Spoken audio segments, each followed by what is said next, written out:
Seorang polisi muda menilang perwira tinggi, lalu keributan tak terhindarkan. Mereka berdua saling mencekik. Semua anggota tak berani melerai, hanya menjadi penonton.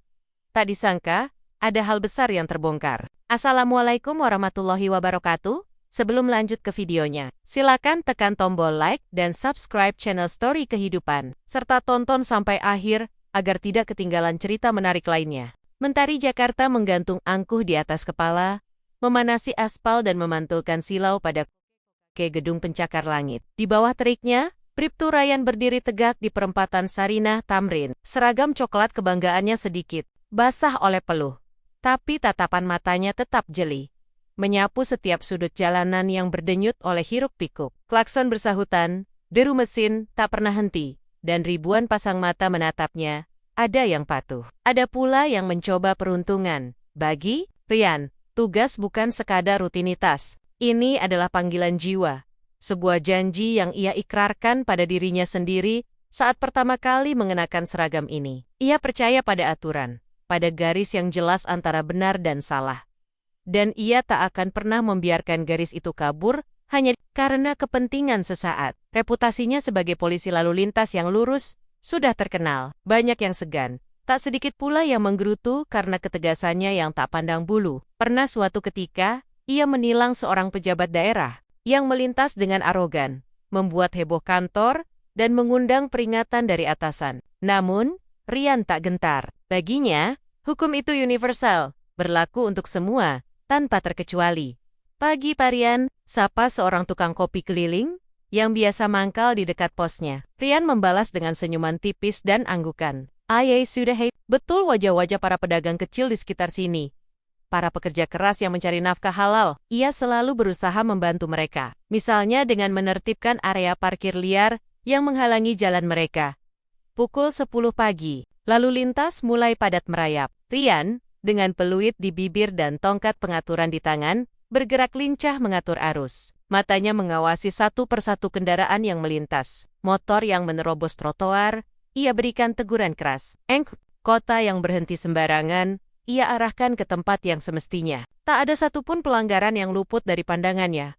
Tiba-tiba, dari arah Jalan Sudirman, sebuah mobil sport mewah berwarna merah menyala, melaju kencang. Ryan sempat melihat sekilas logo berlian di bagian depannya. Mobil itu meliuk-liuk. Di antara kendaraan lain, seolah jalanan ini milik pribadi. Ryan mengerutkan kening. Kecepatan mobil itu jelas di atas batas yang diizinkan. Namun, yang membuat darah Ryan mendidih adalah saat lampu lalu lintas di depannya berubah menjadi merah. Mobil sport itu malah menambah kecepatan. Seolah menantang, mobil itu menerobos tanpa ragu sedikit pun. "Berhenti!" teriak Ryan. Suaranya lantang meski kalah oleh bisingnya kota. Ia segera menyalakan sirine motor dinasnya dan melesat mengejar. Aksinya menarik perhatian banyak pengendara lain. Beberapa di antaranya menggelengkan kepala, sebagian lagi mengacungkan jempol mendukung. Pengejaran berlangsung singkat. Ryan, dengan keahliannya bermanuver di tengah kemacetan, berhasil menyusul dan menghentikan mobil merah itu sekitar 300 meter dari perempatan. Mobil mewah itu menepi dengan suara decitan ban yang nyaring. Ryan turun dari motornya, melangkah tegas menuju pintu pengemudi. Ia mengetuk kaca gelap mobil itu perlahan. Turun, memperlihatkan wajah seorang pria parubaya dengan rahang kokoh dan sorot mata tajam. Pria itu mengenakan kemeja batik mahal dan jam tangan berkilau di pergelangan tangannya. Jantung Ryan berdesir.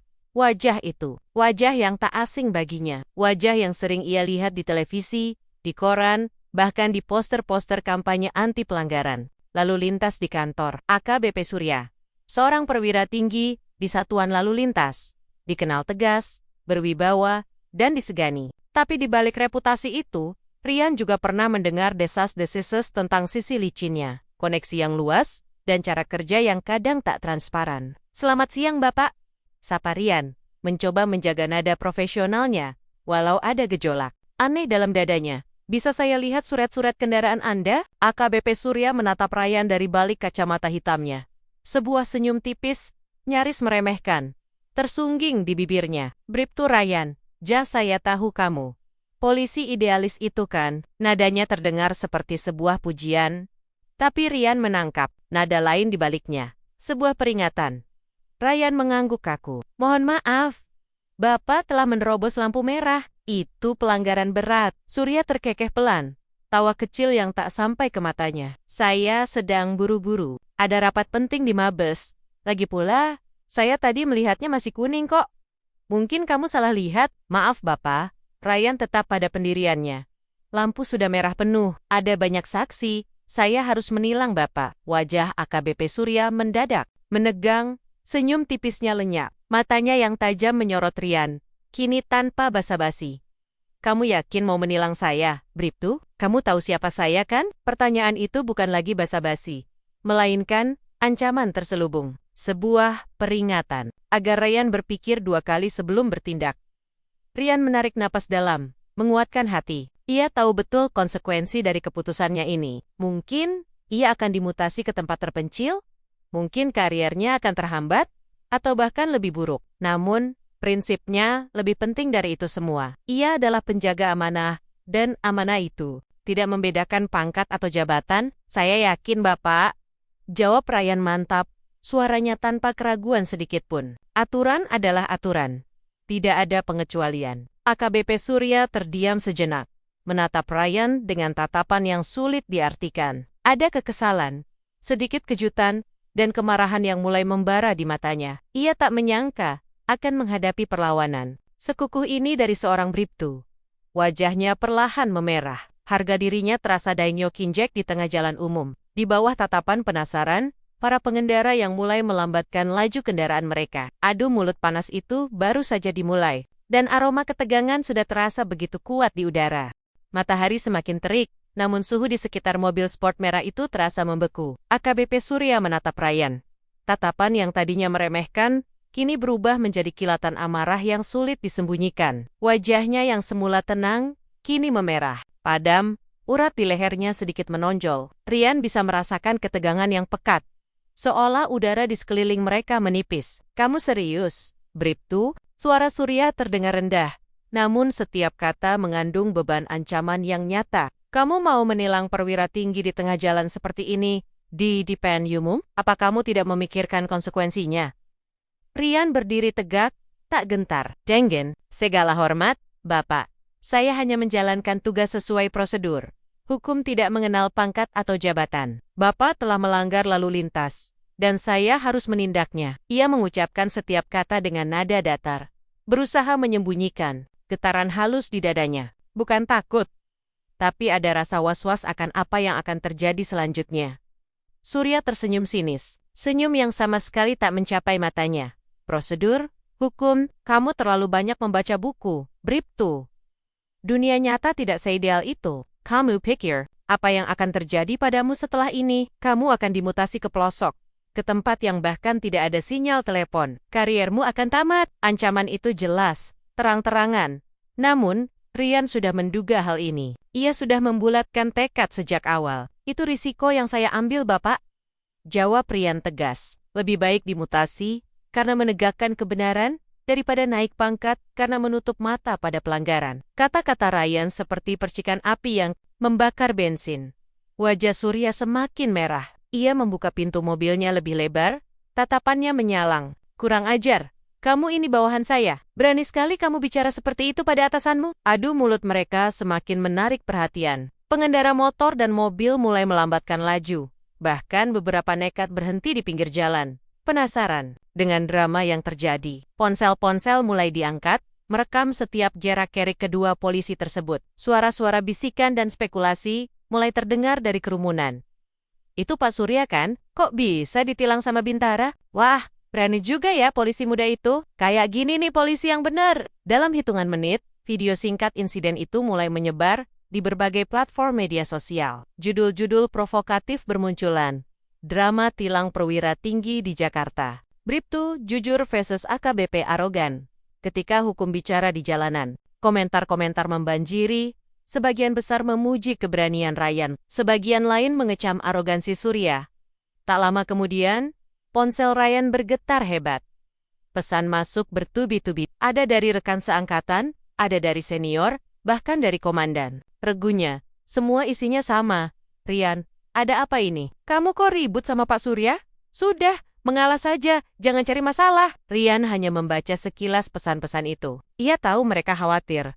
Tapi ia juga tahu, ini adalah ujian baginya. Apakah ia akan tetap teguh atau tunduk pada tekanan? Hatinya sudah memilih. Bapak, saya mohon kerjasamanya, kata Ryan lagi, mencoba menenangkan diri dan situasi. Silakan tunjukkan surat-surat kendaraan Bapak, agar kita bisa selesaikan ini dengan baik. Surya justru melangkah keluar dari mobilnya, berdiri di hadapan Rian dengan dada membusung. Tinggi badannya sedikit di atas Ryan, dan ia memanfaatkan itu untuk mengintimidasi. Kamu tahu, Bribtu, orang seperti saya tidak punya waktu untuk hal-hal sepele seperti ini. Saya sedang mengurus urusan negara. Kamu menghalangi tugas saya. Melanggar lalu lintas bukanlah hal sepele, Bapak, balas Rian. Mempertahankan suaranya tetap stabil. Itu membahayakan nyawa pengguna jalan lain. Ini demi keselamatan bersama. Surya tertawa hambar. Keselamatan? Omong kosong. Kamu hanya cari perhatian. Kamu pikir dengan menilang saya, kamu akan jadi pahlawan? Kamu akan jadi musuh bagi orang-orang berpengaruh di institusi ini. Wajah Surya kini merah padam sempurna. Bukan lagi hanya karena amarah, melainkan juga karena rasa malu yang teramat sangat. Sebuah perwira tinggi seperti dirinya ditahan dan diadili oleh seorang bintara di depan puluhan pasang mata dan kamera ponsel yang merekam. Ini adalah penghinaan besar. Minggir, Bribtu, jangan halangi jalan saya, teriak Surya, nada suaranya berubah menjadi bentakan. Saya tidak akan minggir sebelum Bapak kooperatif, jawab Ryan tegas, tanpa bergeming. Surya mendengus. Sebuah tatapan jijik terpancar dari matanya. Tanpa peringatan, ia mengangkat wajahnya sedikit dan meludah ke arah Rian. Ludah itu mendarat di bahu seragam Rian, tepat di emblem lambang kepolisian. Darah Rian mendidih. Amarah yang selama ini ia tahan dengan susah payah, kini meledak. Ia bisa menahan hinaan, bisa menahan ancaman, tapi diludahi di depan umum. Di seragam yang ia banggakan, itu adalah puncak penghinaan. Wajah Rian mengeras, matanya menatap tajam ke arah Surya. Jemarinya mengepal kuat di samping tubuhnya. Ia tak bisa lagi berpikir jernih. Semua rasionalitas lenyap dalam sekejap. Bapak, bentak Ryan. Suaranya menggelegar, syarat emosi. Tanpa berpikir panjang, ia mengangkat tangan kanannya dan mendorong keras dada AKBP Surya. Dorongan itu cukup kuat, hingga membuat perwira tinggi itu terhuyung mundur beberapa langkah. Melihat dirinya didorong oleh seorang bintara, kemarahan Surya meledak menjadi-jadi. Ia tidak lagi peduli pada kamera atau kerumunan. Harga dirinya sudah hancur lebur. Surya kehilangan kendali. Matanya berkilat penuh amarah. Ia menerjang ke arah Rian. Tinjunya mengepal. Insiden tilang yang sepele itu kini berubah menjadi ajang perkelahian yang tak terhindarkan. Pertunjukan yang akan mengubah segalanya, bukan hanya bagi mereka berdua, tapi bagi institusi yang mereka layani. Dorongan Rian menjadi pemicu yang sempurna. AKBP Surya, dengan wajah memerah menahan malu dan amarah, tidak lagi peduli pada puluhan pasang mata dan kamera ponsel yang merekam. Ia menerjang maju, tanpa sepatah kata pun. Tinju kanannya melayang, mengincar wajah Rian. Rian, yang masih dipenuhi luapan amarah, sigap menghindar. Kepalanya miring ke samping.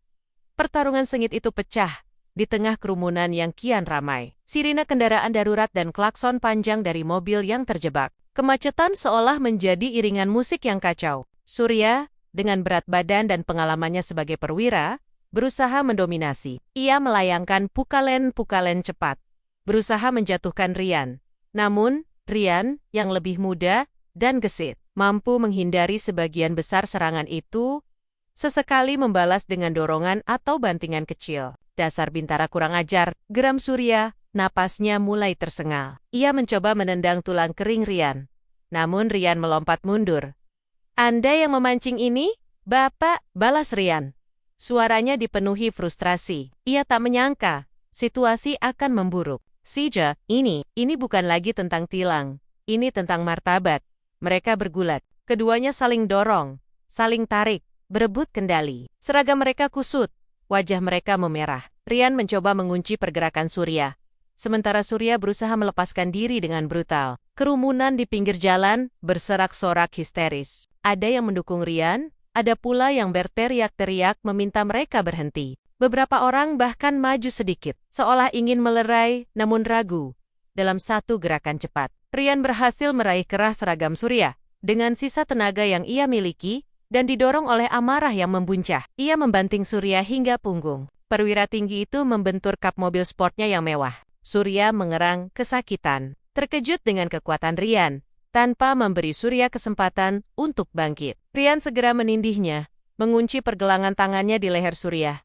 "Berhenti, Bapak, hentikan ini!" desis Ryan, napasnya memburu. Surya, bukan dengan niat melukai parah, tapi untuk menghentikan perlawanan brutal itu. Wajah AKBP Surya memerah keunguan. Matanya melotot, tangan kanannya mencengkeram lengan Ryan yang mencekiknya, berusaha melepaskan diri. Ia mulai terbitek-bituk, mengeluarkan suara serak. Napasnya terputus-putus, keringat membasahi pelipisnya. Kondisi fisiknya memang tak seprima Rian. Dalam pergumulan sengit itu, saat cengkraman Rian menguat di leher Surya, tiba-tiba terdengar suara klik kecil yang nyaris tak terdengar di tengah riuhnya kerumunan. Sebuah benda kecil, bulat, dan berkilau berwarna keperakan terlepas dari pergelangan tangan kiri AKBP Surya. Benda itu memantul di kap mobil, lalu menggelinding cepat ke bawah kursi pengemudi mobil sport tersebut. Mata Surya, yang semula melotot karena kekurangan oksigen, kini melebar sempurna. Seketika, ekspresi wajahnya berubah drastis, bukan lagi amarah atau rasa sakit karena dicekik, melainkan kepanikan murni yang luar biasa. Gelang kuku, bisik Surya. Suaranya sangat serak, nyaris tak terdengar. Ia berusaha berontak dengan lebih kuat. Bukan untuk melepaskan diri dari cekikan Rian, melainkan untuk meraih benda yang jatuh itu. Tenaganya mendadak berlipat ganda, didorong oleh ketakutan yang mencekam. Rian merasakan perubahan drastis pada reaksi Surya.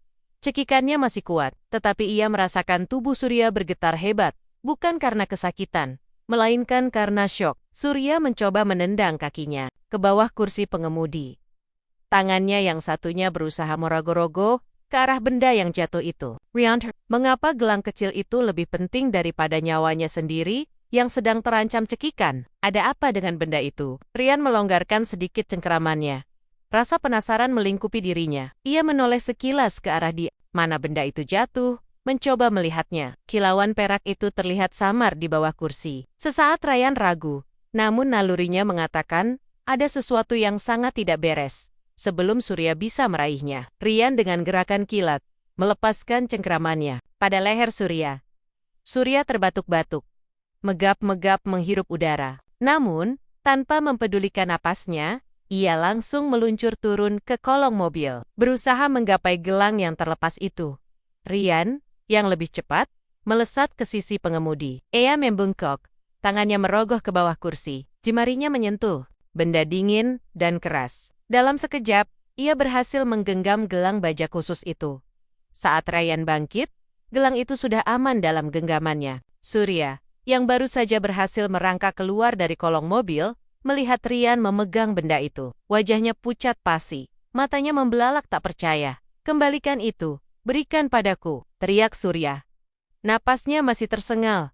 Suaranya pecah karena panik dan sisa-sisa cekikan Ryan. Ia menerjang ke arah Ryan lagi, namun kali ini bukan dengan amarah karena tilang, melainkan dengan ketakutan yang mendalam. Ia mencoba merebut paksa gelang itu dari tangan Rian. Namun, belum sempat Surya mencapai Rian, suara sirine mendekat. Beberapa mobil patroli dan puluhan polisi berseragam lain tiba di lokasi. Dikirim oleh komandan yang panik setelah video perkelahian viral di media sosial. Mereka segera menerobos kerumunan warga, berusaha melerai insiden memalukan ini. Beberapa polisi senior langsung menghampiri Ryan dan Surya, memisahkan mereka secara paksa. Perkelahian brutal itu akhirnya berhenti. Namun, di tangan Rian, gelang baja itu terasa dingin, menyimpan rahasia yang lebih besar dari sekadar pelanggaran lalu lintas. Rahasia yang baru saja mengubah arah hidupnya. Situasi di perempatan Sarinah berubah drastis dalam sekejap. Kedatangan rombongan mobil patroli dan puluhan polisi berseragam biru tua memecah kerumunan yang semula tegang menjadi sedikit lebih tertib. AKBP Surya dan Bribtu Ryan segera ditarik menjauh satu sama lain oleh beberapa polisi senior yang wajahnya terlihat cemas. Mata Surya masih menyalang, bukan lagi karena amarah, melainkan ketakutan yang kentara. Pandangannya terus tertuju pada tangan Rian, tempat gelang baja itu tergenggam erat. "Sudah, cukup. Kalian berdua ikut ke kantor sekarang," perintah seorang kompol, suaranya lantang dan tegas. mencoba mengendalikan situasi memalukan ini. Kompol Hendra, Kepala Satuan Lalu Lintas tempat Ryan bernaung, Wahannya Peyes, mengetahui bahwa insiden ini pasti sudah menjadi konsumsi publik Ryan. Meskipun napasnya masih memburu dan jantungnya berdegup kencang, tetap tenang. Ia merasakan genggaman Surya yang berusaha merebut gelang itu. Bahkan saat mereka dipisahkan paksa, keinginan kuat Surya untuk mendapatkan kembali benda itu semakin menguatkan dugaan. Ryan, gelang ini pasti menyimpan sesuatu yang sangat penting. Ryan segera memasukkan gelang itu ke dalam saku celananya, memastikan benda itu aman dan tidak bisa direbut dengan mudah. Surya yang melihat Ryan menyembunyikan gelang itu memberontak. Jangan biarkan dia mengambilnya. Gelang itu milik saya. It's penting, teriaknya, mencoba menerobos kepungan polisi yang menahannya. Namun, usahanya sia-sia. Tubuhnya yang kelelahan dan syok membuatnya mudah dikendalikan. Sudah, Bapak, kita bicarakan baik-baik di kantor, ujar salah satu polisi yang menahan Surya, berusaha menenangkan perwira tinggi itu. Ryan dan Surya kemudian dibawa ke markas besar kepolisian daerah. Sepanjang perjalanan di mobil patroli yang berbeda, Ryan tak henti memikirkan insiden tadi. Perkelahian itu terasa serial, seperti mimpi buruk. Tapi rasa penasaran tentang gelang itu jauh lebih besar daripada rasa malu atau lelahnya. Setibanya di kantor, mereka langsung digiring ke ruang pemeriksaan. Suasana di markas terasa tegang. Banyak mata menatap Ryan dengan campuran rasa hormat, heran, dan juga kasihan. Kabar tentang perkelahian itu sudah menyebar cepat seperti api. Kompol Hendra, dengan wajah yang lebih serius dari biasanya, duduk di depan meja, diapit oleh dua perwira lain. AKBP Surya duduk di seberang Ryan, tatapannya tajam dan penuh ancaman, masih terus mengarah ke saku celana Ryan. Baiklah, jelaskan apa yang terjadi, perintah Kompol Hendra. Suaranya berat. Surya segera menyela, suaranya meninggi. Ini semua salah Bintara ini. Dia menilang saya tanpa alasan jelas, padahal saya sedang dalam misi penting negara. Dia arogan, kurang ajar, bahkan berani mendorong dan mencekik saya. Ini penyerangan terhadap atasan, Komandan. Saya tuntut dia diproses secara hukum dan dipecat. Daridin, ia menatap Ryan dengan mata penuh dendam, tidak sedikit pun menyinggung tentang ia yang meludah atau bagaimana insiden itu dimulai. Ryan menatap Surya dengan tatapan tenang. Mohon izin, Komandan, kata Ryan. Suaranya jelas dan lugas. Saya tidak menyerang Bapak Surya. Saya hanya menjalankan tugas. Beliau melanggar lampu merah, dan ketika saya berusaha menilangnya, beliau menolak menghina saya, bahkan meludahi seragam saya. Saya terprovokasi, dan perkelahian itu terjadi karena reaksi beliau yang agresif. Pembohong, teriak Surya. Dia yang memulai. Dia menuduh saya tanpa bukti. Ada banyak saksi mata, Komandan, kata Ryan datar. Dan kejadiannya terekam banyak. Hansel warga. Bahkan ada video yang sudah viral di media sosial. Kompol Hendra menghela napas panjang. Ia tahu betul bagaimana media sosial bekerja. Insiden ini pasti sudah menjadi bencana PR bagi institusi. AKBP Surya, Anda seharusnya bisa lebih dan Bribtu Ryan, sebagai anggota, Anda seharusnya bisa menahan diri. Lalu, Komandan, lanjut Ryan, saat perkelahian, ada benda yang terlepas dari tangan Bapak Surya. Saya menemukan dan mengamankannya. Ryan kemudian mengeluarkan gelang baja itu dari sakunya dan meletakkannya di atas meja. Melihat gelang itu, wajah AKBP Surya yang tadi sedikit mereda kembali pucat pasi. Matanya membelalak kaget, seolah Ryan baru saja meletakkan bom waktu di hadapannya. Ia nyaris melompat dari kursinya. Tangannya terulur, ingin meraih gelang itu. Itu milik saya, berikan! Seru Surya panik. Suaranya bergetar. Tunggu, Bapak, cegah Kompol Hendra. Menahan Surya, ia mengambil gelang itu dan mengamatinya. Benda itu tampak seperti gelang biasa, namun terasa berat dan memiliki desain yang unik, dengan beberapa ukiran kecil yang tampak seperti kode atau simbol. Ada sebuah slot kecil di sampingnya, mirip port USB atau kartu memori. Kompol Hendra mengerutkan kening. Mengapa perwira tinggi seperti AKBP Surya begitu panik hanya karena sebuah gelang? Apa ini? Bapak Surya? Tanya Kompol. Hendra menatap Surya, penuh selidik. Surya berusaha mengendalikan dirinya, namun jelas sekali ada ketakutan yang tersembunyi. Itu hanya gelang keberuntungan saya, Komandan. Saya sangat terikat dengannya. Bribtu Ryan tidak berhak mengambilnya. Gelang keberuntungan? Ryan mendengus kecil. Reaksi Surya terlalu berlebihan untuk sekadar gelang. Ia yakin ada sesuatu yang jauh lebih penting di dalamnya. Kompol Hendra mengangguk pelan, seolah memahami sesuatu. Ia kemudian memerintahkan Rian dan Surya untuk menuliskan laporan terpisah mengenai insiden tersebut. Sementara itu, gelang baja itu ia simpan di dalam laci mejanya, jauh dari jangkauan Surya, yang terus menatap laci itu dengan tatapan penuh keputusasaan. Setelah memberikan keterangan dan diizinkan kembali ke pos masing-masing, Rian tak bisa tenang. Ia tahu bahwa meskipun ia sudah dibela Kompol Hendra, ancaman dari AKBP Surya belum usai. Tapi bukan itu yang paling mengganggunya. Gelang itu, benda kecil yang kini ada di tangan Kompol Hendra. Rian yakin sekali, benda itu adalah kunci sebuah rahasia besar. Ia harus menemukan cara untuk memeriksa isi gelang itu. Naluri seorang polisi idealisnya berbisik bahwa ada sesuatu yang jauh lebih besar dari sekadar insiden tilang yang sedang menantinya. Sesuatu yang bisa mengubah banyak hal. Malam itu, setelah kembali dari markas, suasana di kediaman Ryan terasa lebih mencekam dari biasanya. Ponselnya tak berhenti bergetar. Bukan lagi dari reken-reken yang khawatir, melainkan dari nomor-nomor tak dikenal. Panggilan-panggilan itu tak dijawab Ryan, tapi pesan singkat yang masuk membuat bulu kuduknya merinding. Hati-hati, Bribtu, jangan sampai salah langkah. Hidupmu masih panjang. Atau gelang itu bukan urusanmu, lupakan saja demi kebaikanmu. Ancaman-ancaman terselubung itu jelas mengarah pada satu hal. Mereka tahu tentang gelang itu, dan mereka menginginkannya kembali. Rian tahu ini ulah AKBP Surya. Perwira itu pasti menggunakan koneksinya untuk menekannya. Selama 2 hari berikutnya, tekanan itu semakin nyata. Tugas patrolinya yang biasa di perempatan, ramai mendadak dipindahkan ke area pinggiran kota yang sepi dan jauh dari pemukiman. Jadwal dinasnya diacak, seringkali mendapat jatah malam yang panjang dan melelahkan. Ia juga mendengar desis-desis tidak enak dari rekan-rekan. Ada yang mengatakan ia akan segera dimutasi keluar pulau. Ada pula yang bergosip bahwa ia akan dibekukan dari tugasnya. Rian, kamu hati-hati, bisik Bribtu Bagas, rekan seangkatan, sekaligus sahabat Rian. Saat mereka berpapasan di kantin markas, Pak Surya itu orangnya punya banyak kenalan. Atasan kita saja sampai sungkan dengannya. Lebih baik kamu jangan cari masalah. Rian hanya mengangguk. Namun tekadnya tak goyah. Justru intimidasi ini semakin menguatkan keyakinannya bahwa ia berada di jalur yang benar. Kalau hanya karena gelang keberuntungan belaka, mengapa Surya dan jaringannya sampai sepanik ini? Malam harinya, Rian tak bisa tidur. Ia bangkit dari ranjang. Otaknya terus memikirkan gelang itu. Ia tahu, gelang itu sekarang ada di tangan Kompol Hendra. Bagaimana cara ia bisa melihat isinya? Apakah Kompol Hendra akan menyelidikinya? Rian ragu. Atasannya itu tampak terbebani dan ingin masalah ini cepat selesai.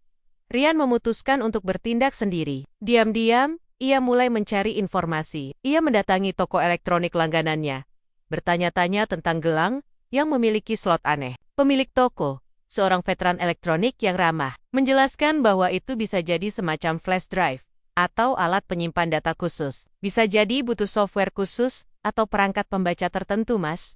Jelas si pemilik toko. Desainnya unik, sepertinya bukan produk pasaran. Informasi itu memicu harapan. Rian mulai mencoba mencari tahu di internet, menyusuri forum-forum teknologi, mencari tahu tentang perangkat penyimpanan data yang tidak umum. Ia melakukannya dengan sangat hati-hati, menggunakan VPN dan jaringan anonim agar jejak digitalnya tidak terdeteksi. Ia sadar, kini ia adalah target. Di tengah tekanan itu, dukungan tak terduga muncul dari beberapa rekannya yang diam-diam mengagumi integritasnya. Salah satunya adalah Bribda Clara, seorang anggota intelijen di kesatuan yang sama, yang dikenal cerdas dan sangat hati-hati. Ia menghubungi Rian secara anonim, memberikan informasi kecil yang sangat berharga. Rian, aku dengar rumor tidak enak tentang Pak Surya, ujar Clara, lewat telepon yang hanya bisa diakses via aplikasi pesan terenkripsi. Suaranya rendah, penuh kehati-hatian. Ada indikasi kalau dia sering bertemu dengan beberapa pengusaha dan oknum pejabat di luar jam dinas.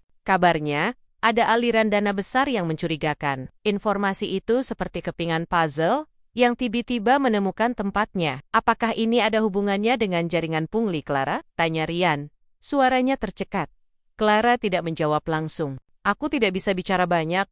Hanya saja, Berhati-hatilah, jaringan mereka sangat luas. Dan kalau kamu punya sesuatu yang bisa membongkar mereka, pastikan itu aman. Jangan sampai jatuh ke tangan yang salah. Clara mengakhiri panggilan itu tiba-tiba.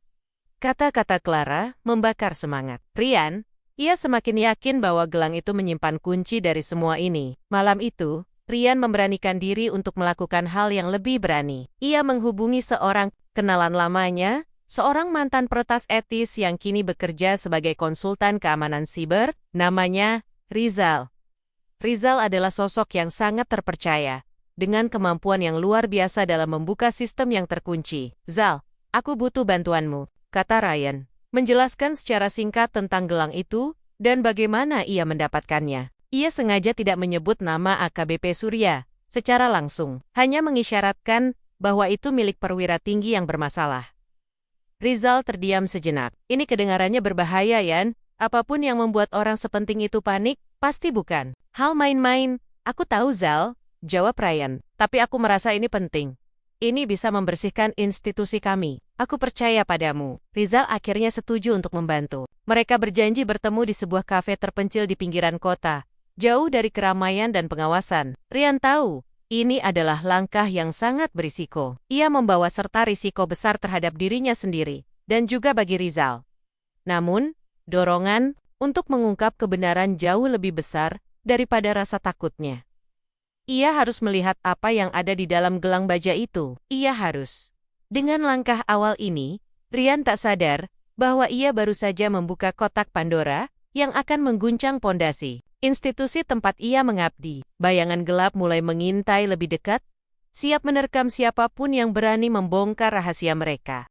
Pertemuan Ryan dan Rizal berlangsung di sebuah kedai kopi kecil yang remang-remang, jauh dari pusat kota Jakarta. 2 malam setelah Ryan terakhir kali mendapat ancaman, suasana malam itu sedikit gerimis, menambah kesan misterius pada pertemuan. Rahasia mereka, Rizal, dengan rambut gondrong yang diikat longgar dan kacamata tebal yang bertengger di hidungnya, sudah menunggu di salah satu sudut. Laptopnya terbuka, namun layarnya gelap. Zal, terima kasih sudah mau bantu, ujar Ryan begitu. Ia duduk, langsung menyerahkan gelang baja itu, yang ia simpan dalam kantung kecil yang aman. Rizal mengangguk, sorot matanya serius. Aku sudah menelusuri beberapa kemungkinan dari deskripsimu. Bentuknya memang tidak umum, kelihatannya seperti perangkat penyimpan data militer, atau setidaknya sesuatu yang dirancang untuk sangat aman dan tidak mudah diakses. Ia mengambil gelang itu, membolak-baliknya dengan hati-hati. Jemarinya yang ramping dan lincah memeriksa setiap detail, mencari celah atau petunjuk. Ryan menyaksikan setiap gerakannya dengan napas tertahan. Masa depannya, bahkan mungkin nyawanya bergantung pada benda kecil ini. Ada slot kecil di sini, gumam Rizal, menunjuk sebuah celah sempit di sisi gelang yang nyaris tak terlihat. Sepertinya, untuk semacam kartu khusus atau konektor yang tidak standar, ia kemudian mengeluarkan serangkaian adapter dan kabel dari tas laptopnya, mencoba satu persatu untuk menemukan kecocokan. Proses itu berlangsung lambat dan penuh ketegangan. Beberapa kali, Rizal mendesah frustrasi. Susah juga, Yan. Ini bukan sembarang flash drive. Ada semacam enkripsi ganda. Bahkan mungkin triple, kata Rizal. Jarinya mengetuk-ngetuk permukaan gelang. Tapi jangan khawatir, setiap kunci pasti ada pembukanya. Setelah hampir 2 jam bergelut dengan berbagai alat dan software canggih, kening Rizal akhirnya berkerut dalam. Ia mencoba satu konektor terakhir. Sebuah benda kecil berwarna emas yang ia pasangkan ke slot gelang. Kali ini, sebuah lampu kecil berkedip hijau. Dapat, seru Rizal pelan. Sebuah senyuman tipis tersungging di bibirnya. Ia menghubungkan gelang itu ke laptopnya. Layar laptop yang semula gelap, kini memancarkan cahaya, menampilkan antarmuka yang asing dengan barisan kode dan folder yang terkunci. Ryan mendekot. Tatapannya lekat pada layar. Jantungnya berdebar kencang. Ini dia, momen yang ia tunggu-tunggu. Rizal mulai mengetikkan barisan perintah rumit. Kode-kode berkelebat cepat di layar. Satu persatu, folder terbuka. Awalnya, Ryan hanya melihat deretan angka dan nama file yang tidak berarti. Namun, semakin dalam Rizal masuk, semakin jelas isi dari folder-folder itu. Ini laporan keuangan, bisik Rizal, suaranya sedikit tercekat. Ia membuka salah satu file. Angka-angka miliaran rupiah terpampang jelas, keluar masuk dari rekening-rekening yang berbeda dengan keterangan yang samar. Lihat ini, Yan. Ada transaksi mencurigakan dengan nominal yang sangat besar. Dan ini daftar nama. Ryan mencondongkan tubuhnya lebih dekat. Matanya membelalak kaget saat melihat daftar nama-nama yang tertera. Bukan hanya nama-nama pengusaha dan kontraktor, tetapi juga nama-nama perwira polisi lainnya, termasuk beberapa komisaris besar dan jenderal. Ada pula tanggal dan jumlah uang yang tertera di samping setiap nama, seolah itu adalah catatan setoran atau bagi hasil. Apa-apaan ini? Ryan bergumam. Suaranya nyaris tak terdengar. Ia melihat nama-nama yang dikenalnya, bahkan ada nama mentornya. Dulu, kepalanya terasa pening. Rizal terus menggulirkan layar. Dan ini, rekaman audio, katanya, mengklik sebuah file. Suara-suara samar mulai terdengar dari speaker laptop. Suara percakapan yang direkam secara diam-diam. Ryan mengenali suara AKBP Surya. Dalam rekaman itu, Surya terdengar sedang melakukan negosiasi terkait proyek pengadaan seragam, mengatur harga, dan membahas pembagian keuntungan dengan pihak kontraktor. Ada juga rekaman yang membicarakan penutupan kasus kecelakaan fatal yang melibatkan anak pejabat. Terkuaknya jaringan pungli itu seperti tamparan keras di wajah Ryan.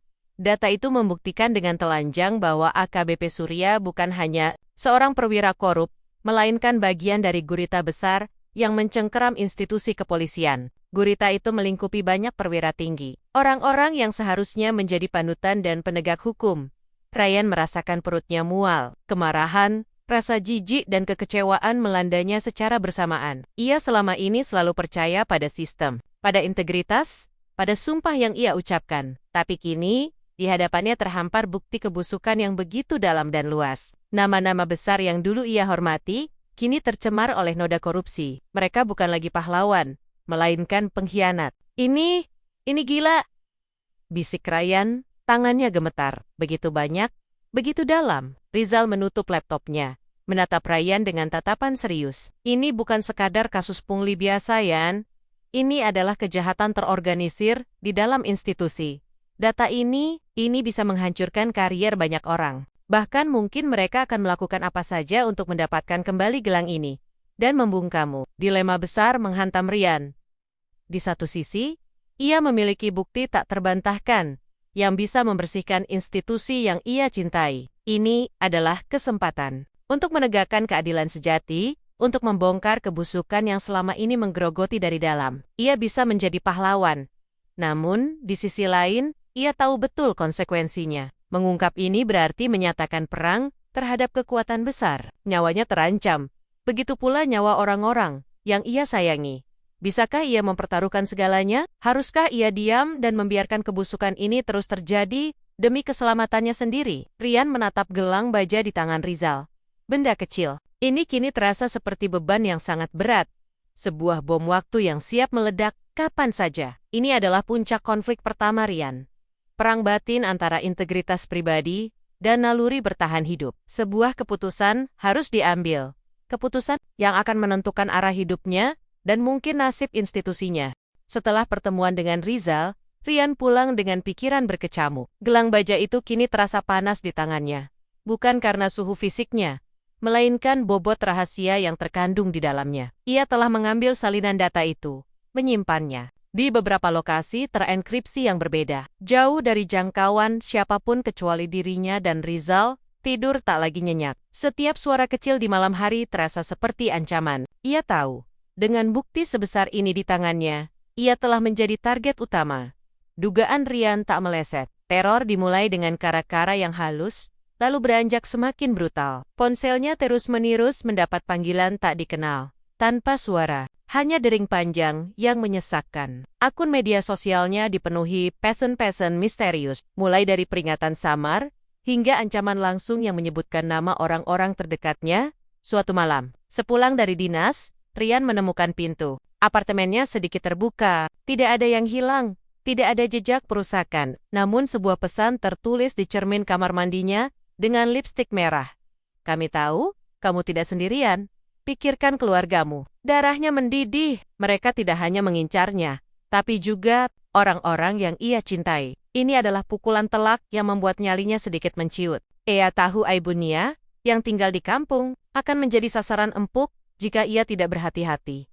AKBP Surya, yang pasti sudah menduga gelang itu telah diakses, bergerak cepat dan tanpa ampun. Tidak hanya mengirimkan teror, ia juga melancarkan serangan dari jalur formal. Beberapa laporan disipliner tiba-tiba menumpuk di meja Kompol Hendra. Semuanya mengarah pada Ryan. Tuduhan-taduhan itu bervariasi, dari tidak profesional saat bertugas, melanggar prosedur penilangan, hingga menyerang atasan. Tanpa provokasi, Ryan tahu ini adalah upaya sistematis untuk menyingkirkannya secara hukum. Mendiskreditkan dirinya sebelum ia sempat membuka mulut. Ryan, saya tidak tahu apa yang terjadi di balik ini semua, Kompol Hendra berkata suatu pagi. Wajahnya lelah, tapi tekanan dari atas sangat kuat. Ada perintah untuk segera memproses laporan disipliner Anda.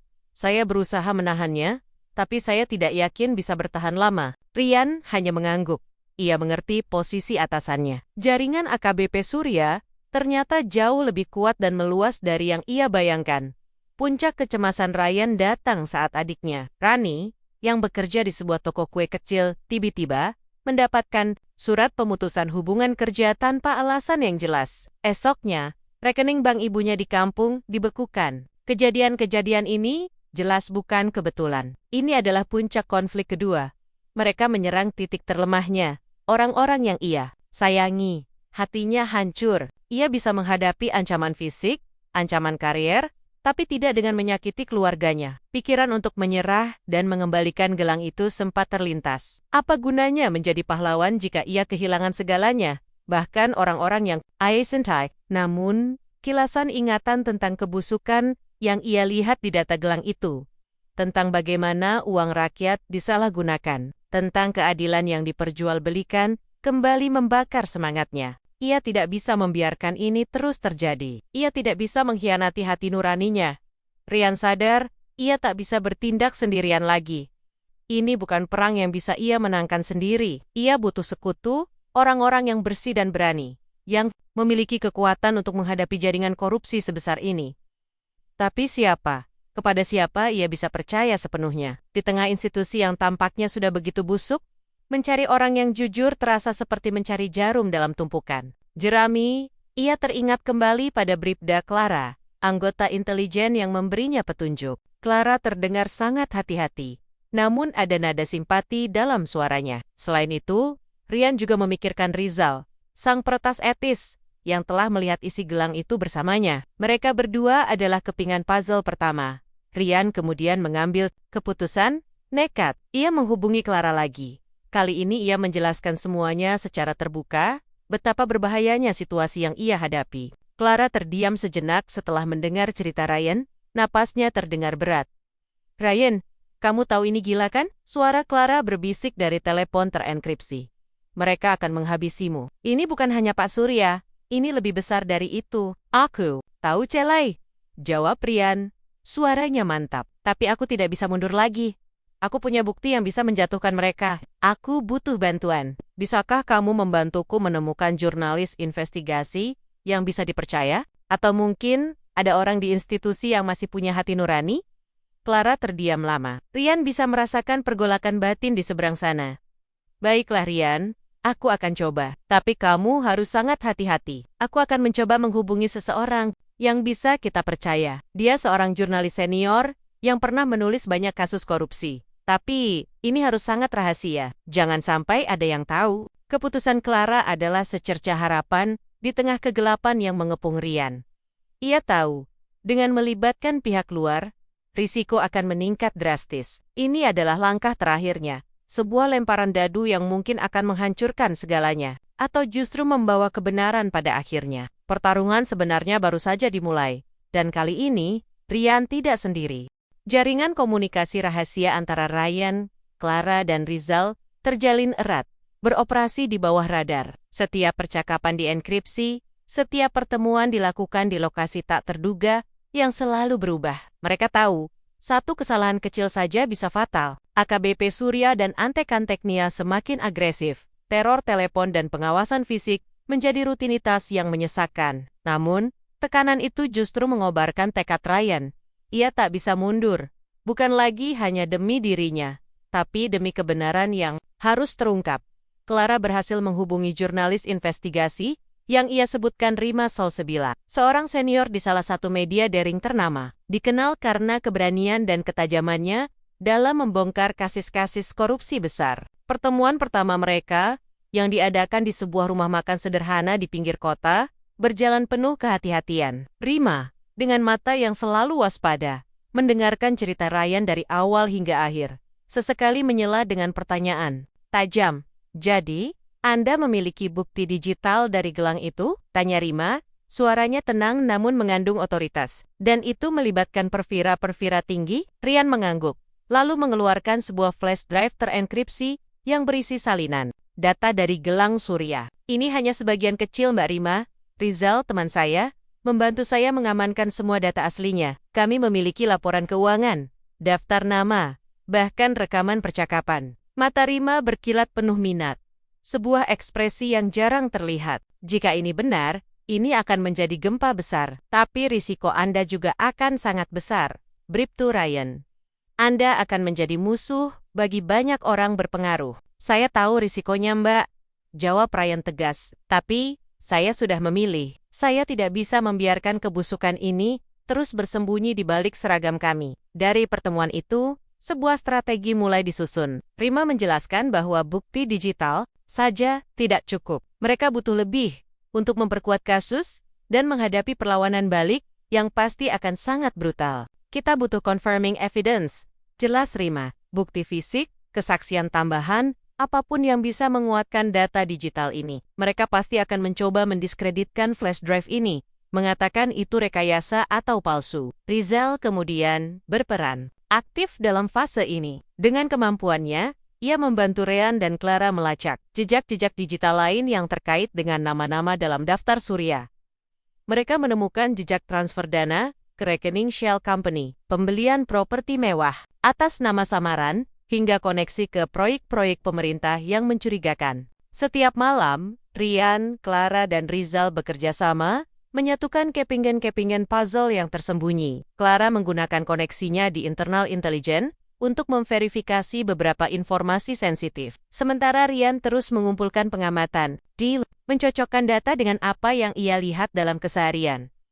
Proses pengumpulan bukti tambahan ini berlangsung selama beberapa minggu. Selama itu, tekanan terhadap Ryan semakin intens. Ia mendapati ban motor dinasnya kempes setiap pagi. Laporan-laporan palsu tentang dirinya terus berdatangan, dan ancaman terhadap keluarganya semakin spesifik. Adiknya bahkan sempat diikuti orang tak dikenal sepulang kerja. Hal itu semakin membuat Ryan geram, dan keyakinannya untuk terus maju semakin kuat. "Ini seperti permainan catur," kata Rizal suatu malam, sambil menatap peta koneksi yang mereka buat di layar besar. "Mereka bergerak, kita balas, tapi kita harus lebih cepat dan lebih cerdik." Akhirnya, tiba saatnya untuk langkah penentuan. Setelah semua bukti terkumpul dan diverifikasi dengan cermat, Rima menyarankan momen yang tepat untuk menyerahkan semuanya ke publik. Bukan hanya ke media, tetapi juga ke lembaga penegak hukum yang bersih dan KPK secara simultan. Ini akan meminimalkan peluang bakti-bakti itu hilang atau dibungkam. Momen penyerahan bukti diputuskan pada hari Senin pagi, bertepatan dengan konferensi pers mingguan kepolisian daerah. Rima mengatur agar timnya bisa masuk sebagai jurnalis, sementara Ryan dan Clara akan membawa hard copy bukti ke gedung KPK dan Komisi 3 DPR, memastikan semua pihak mendapatkan informasi yang sama. Ini adalah puncak konflik ketiga, dan penentuan saat seluruh kebenaran akan dibentangkan ke hadapan publik dan sistem hukum. Pagi itu, Ryan mengenakan seragam dinasnya. Ia menatap cermin, melihat pantulan dirinya. Ada ketegangan, tapi juga tekad membara di matanya. Ia sudah menyiapkan diri untuk segala kemungkinan. "Kamu siap, Ryan?" tanya Clara. Suaranya terdengar tegang namun mantap. Ia berdiri di samping Ryan, di sebuah lokasi rahasia, di mana mereka akan bertemu tim Rima. Di tangannya, sebuah tas berisi dokumen-dokumen penting. "Siap, Selai," jawab Ryan, menghela napas panjang. "Ini untuk masa depan kita semua." Secara bersamaan, di kantor Komisi Pemberantasan Korupsi, sebuah amplop tebal diserahkan oleh kurir tak dikenal kepada seorang pejabat senior. Di dalamnya, data digital dan hard copy yang identik dengan yang dibawa Ryan dan Clara. Beberapa menit kemudian, di gedung parlemen, sebuah flash drive serupa juga sampai ke tangan Ketua Komisi 3 DPR dan di konferensi pers kepolisian daerah.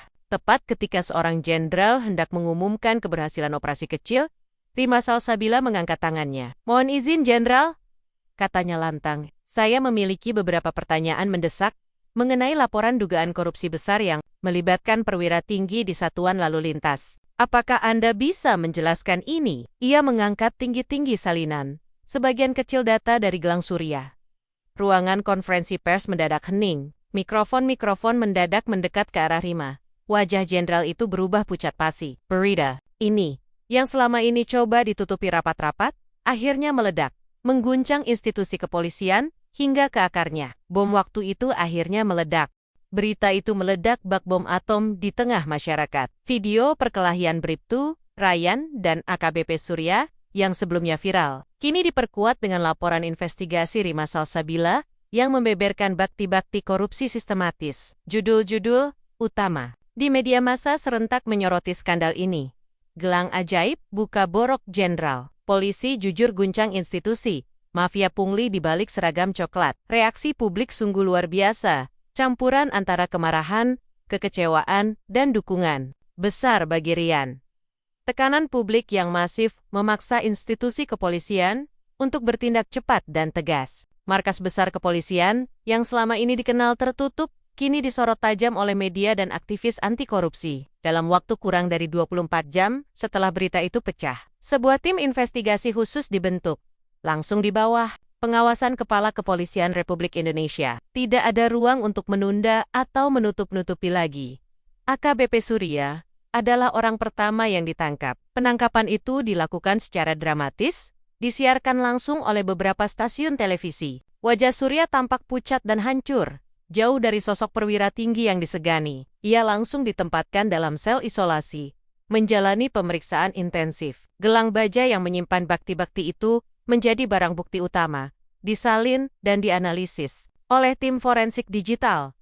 Penyelidikan berlanjut bagai bola salju yang menggelinding. Nama-nama yang tertera dalam data gelang itu satu persatu dipanggil untuk diperiksa. Beberapa perwira tinggi lainnya yang tadinya tak tersentuh, kini harus menghadapi kenyataan pahit. Ada yang mencoba melarikan diri, namun berhasil dicegat. Ada yang mencoba bunuh diri, namun gagal. Beberapa lainnya, dengan wajah tertunduk malu, mengakui keterlibatan mereka, berharap mendapatkan keringanan hukuman.